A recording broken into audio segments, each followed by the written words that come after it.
Magaling ka bang gumawa ng mga desisyon? Are you good at making decisions? Are you decisive? Pronounced as decisive, meaning mabilis kang gumawa ng desisyon at palaging final ang desisyon mo. Are you indecisive? Pronounced as indecisive, meaning mabagal kang gumawa ng desisyon at ulong-sulong ka.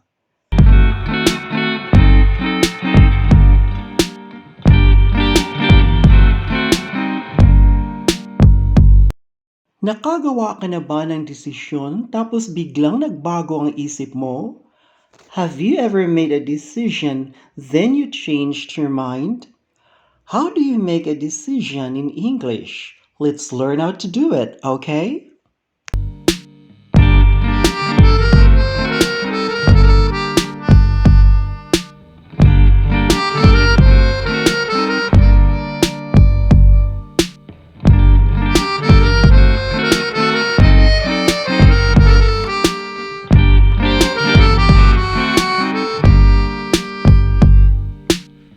Tawagan kita mamaya.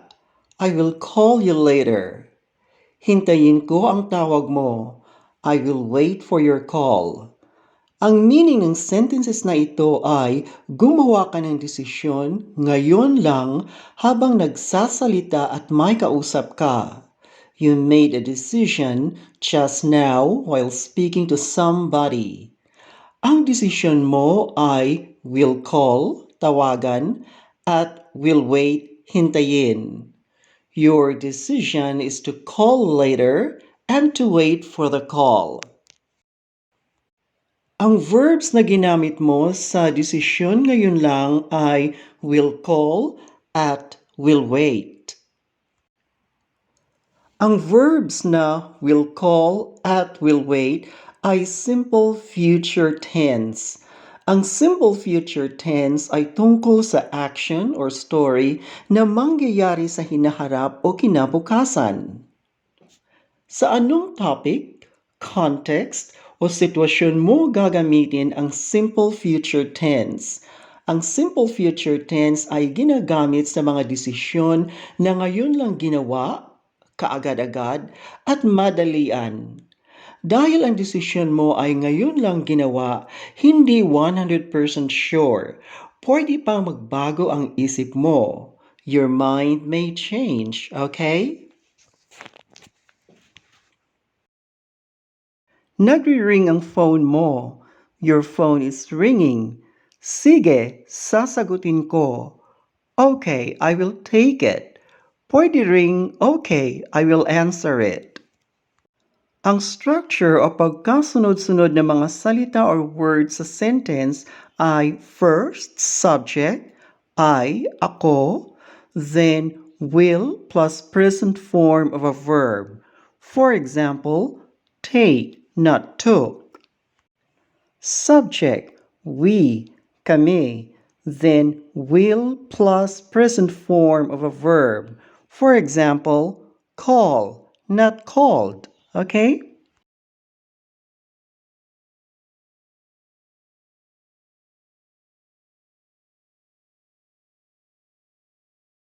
Napag-aralan natin sa school ang verb forms, di ba? Ang forms ay spelling ng verbs. There are 4 types of verb forms: present form, past form, present participle form, and past participle form. For example, in the present form, call, wait, help, cook, cleaned. In the past form, ang verbs ay nagtatapos sa ed. In the present participle form, ang verbs ay nagtatapos sa ing. And in the past participle form, ang verbs ay nagtatapos sa ed uli. So, pag ginamit natin ang simple future tense para sa instant decision, gagamitin natin ang will plus present form of the verbs only. Okay?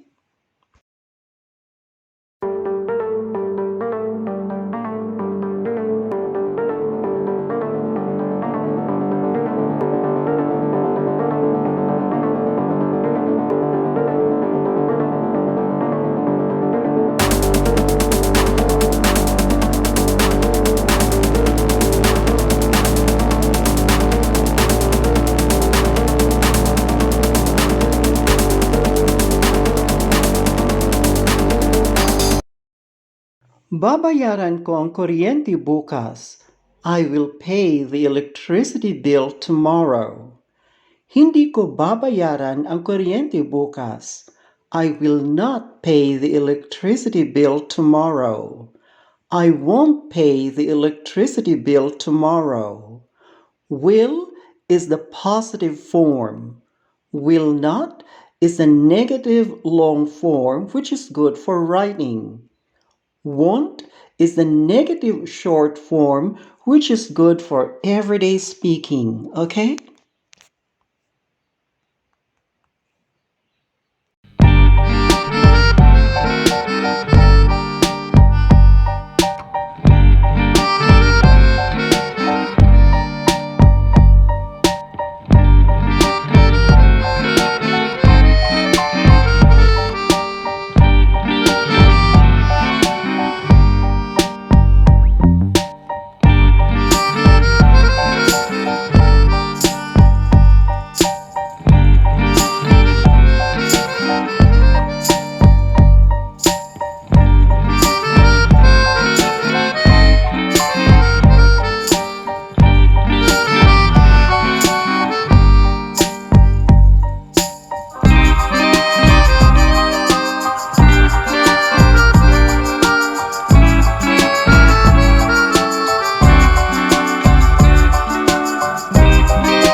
I will pay it.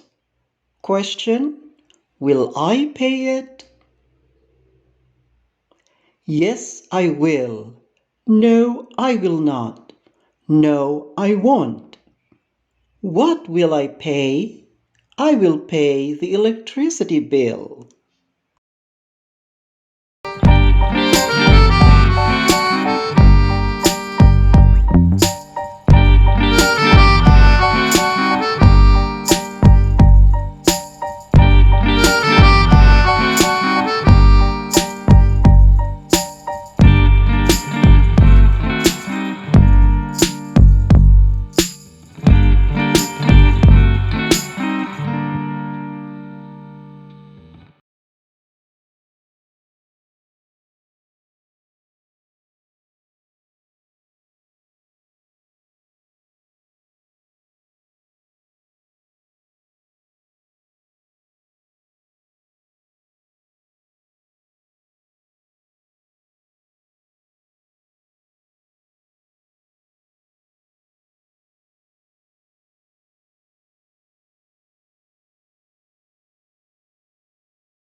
That's all we have time for. Thank you for watching. Please subscribe, like, comment, and share. Mabuhay ang Pilipinas!